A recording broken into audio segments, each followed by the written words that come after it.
কোন সূরা পাঠ করলে কবরের আযাব থেকে রক্ষা পাওয়া যায়?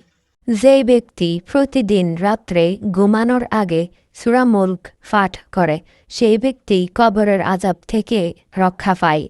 কোন সূরা পাঠ করলে দারিদ্রতা দূর হয়? প্রতিদিন সূরা ওয়াকিয়া পাঠ করলে দারিদ্রতা দূর হয়। কোন সূরা পড়লে শয়তানের প্রভাব দূর হয়? সূরা ফালাক সূরা নাস পাঠ করলে শয়তানের প্রভাব দূর হয়। কোন সূরা পড়লে গুনাহ মাফ হয়? সূরা ইখলাস পাঠ করলে গুনাহ মাফ হয়। কোন সূরা পড়লে রোগ থেকে মুক্তি পাওয়া যায়? সূরা ফাতিহা পাঠ করলে রোগ থেকে মুক্তি পাওয়া যায়। কোন সূরা পড়লে দুঃখ কষ্ট দূর হয়?